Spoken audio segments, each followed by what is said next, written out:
of the game, just in terms of what the officials were letting go, how they were defending you on both ends? I kind of like that kind of basketball. I think it was consistent on both sides, even though it was more physical than other games that we've seen recently. But as long as they establish style of play and stay consistent with that, we had no problems with it. It wasn't too much, arguing or worried about the calls. It was kind of you settled into the type of game and just try to figure out a way to win. It looks like you got kind of a shiner on your right eye. I assume that didn't happen at your birthday party? That would have been a good story, but no. No worries, though. It's the old you should see the other guy joke. How would you assess Draymond's night-night performance? And he said he looked at you, and it's when he started thinking about it. Did you kind of want him to do that? Since I didn't score, I wasn't really looking at the clock. I did know he's evolved his version of it since the Minnesota game earlier in the year.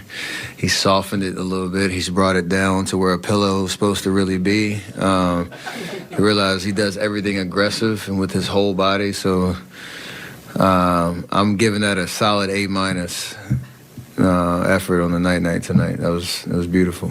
And one other, you and Steve were both saying 6th seed was the goal not too long ago when it seemed like far away. Now, you're the 6th. Obviously, you've got teams behind you. But 4 is now not too far away. Are you allowing yourself to think about trying to get to the 4 seed? Honestly, I haven't. I mean, I looked at, since we've been in the 6th, that's been a great floor for us right now, knowing that we still don't have any real comfort room or safety net right now. We have to keep winning. I've been locking in on like a streak. We won 7 in a row. So you got to control what we can control, knowing that I know Houston, Minnesota, above and below us they've been playing really well and winning too. So you can only do what you can control, and that's just win as many games as possible and take advantage of this home stand. So been locking in on that, really, not thinking about anything else. Hi, Steph. When you run those inverted pick and roll actions with Jimmy, are there any unique advantages he creates? Yeah, he sees the whole floor. He can take up space. They have to make a decision, whether they're going to switch or whether they're going to go under, show and get back to me. There's like 4 different ways you can guard it. But he's very good at just staying under control, making the right play. You could tell he doesn't really look to score as much right now just because he's reading the defense, taking what they're giving him. But having the ball in his hands is usually a good thing. Thank you. Steph, you guys are 14-1 over the last 15, and we know how you felt pre-trade deadline. Do you feel a sense of rejuvenation over the last 3 weeks? Winning is fun, so absolutely. And it's contagious. You convince yourself that you can win on a nightly basis, no matter if it's a 97-94 game or a 130-120 game or whatever it is. Fast pace, grind it out like we've developed an identity over the last 15 that has allowed us to either, have those games where we're just firing on all cylinders on both ends of the floor, or we can win ugly. And a good team usually does that. A good team wins games that we're winning, even no matter what the schedule looks like. So I'm excited about where we're at. There was a shot in the first half. All right, so of course, Steph got a question about, you guys are 6th right now in the standings. By the way, 9-1 in their last 10. Again, a 7-game win streak, the longest of the season. So if it's feasible that the Warriors could be going for the 4 seed, why not, right?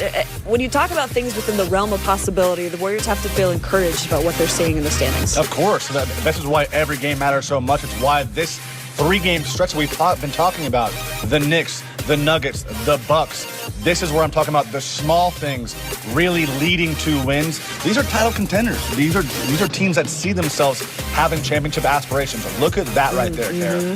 The Warriors have to keep looking behind them too, but when you look ahead of them, you see that the Lakers have lost 4 straight right now. It's going to be another week until LeBron James comes back. The Kings have fallen off. The Mavericks have kind of fallen off. So between the Warriors, between the Wolves, and maybe a chance to keep moving up, the opportunity is right there. They can see it, right? I feel like they have this vision right there in front of them. You know, just keep climbing the ladder. They have this saying, just us. And I think that's what's going to be so important for this team right now. Don't worry about the outside noise. Sure, are they checking scoreboards? Of course, as they should be. But as they keep just focusing on this group, good things are going to continue to happen for Golden State. All right, and then Steph also talking about the night-night that Draymond dropped. There was a funny comment from Moses Moody. He told me, Draymond doesn't drop night-nights. They're nightmares. Oh, yes, I think it was a nightmare finish for Karl Anthony Towns. And the Warriors, they get a big win here to remain in that 6th spot. But look at that log jam, 2 through 5. Each team with 25 losses, but the Lakers have some games to make up due to the cancellations, postponement of some games due to the SoCal fires. The Grizzlies, Nuggets, and Rockets all tied up with 25 losses apiece. T-Wolves, they're red hot. They won 7 in a row, body, 39-29. And, of course, the Warriors, they got to continue to win here. They're 2 games up on the Clippers, even though the Clippers own that tiebreaker, so that's good news for the Dubs there. But look at that, 2 through 5. Yeah, oh, my Lord. It's steady going right now in the West. We're the Kentucky Derby there right now, man. What's going on? No, the Warriors are climbing. But here's the thing, the significance of the win tonight. You're going against a team in the New York Knicks, and the confidence is built on the fact that your small ball team just went against a really tough, very physical New York Knicks team.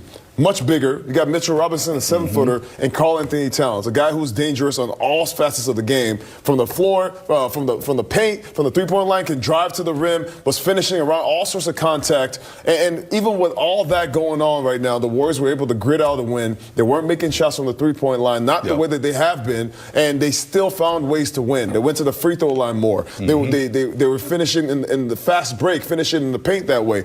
Those are the things that you can build confidence on, because if you can win ugly, you can win a playoff game that way.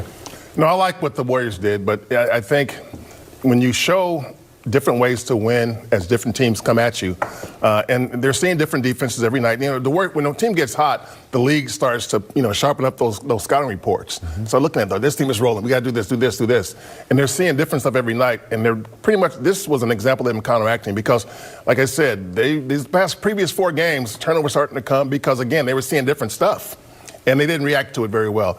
I think, having a day off, 2 days off to kind of get ready for games, it makes a big difference. I'm still amazed at those standings here. The Rockets are now in its 2nd spot in the Western Conference. We thought they'd dip into the box. They're playing hard. They continue to win. And then you have the Denver Nuggets who are scuffling. They really beat the Lakers last night without LeBron, without Luka. I mean, the Nuggets, they have issues right now. Yeah, they do. They do. Aaron Gordon is missed. And the thing is Joker's playing great basketball. But you can't always rely on his teammates. He doesn't have any reliable teammates. Jamal Murray is hit and miss. Kristen Brown, hit and miss. Russ Westbrook, hit and miss. So, and Michael Porter Jr. is, inconsistent. For the amount of money he makes, he's just not a good return on investment, man. Yep. So, I'm not counting them out yet, because, again, they got a championship heart. They've been there before. I'm not counting them out yet, but right now they're in trouble. The moral of the story for me is that one piece for every franchise, one piece can make a huge difference. Look at that for the Lakers. That one piece is LeBron, so that piece is the king. But that's a huge piece. But one piece can make all the difference. Look at the Warriors and the impact that Jimmy Butler has made. Is the fact that he himself was the piece that the Warriors needed to help shore up a lot of weaknesses they had. The points in the paint, the free throws, those things the Warriors needed to have a more balanced attack on the offensive end. And then also on defense, those are the things the Warriors missed. Same way they're missing, the Denver Nuggets are missing Aaron Gordon. A big guy that has that mismatch matchup. He's able to go rebound above other guys. He gives them that ability to play the physical game that they need to win games, especially in addition to Jamal Murray and Nikola Jokic. It's March Madness in the NBA right now. 15 games left for the Golden State Warriors. And it was March Madness at Chase Center tonight. The game within the game,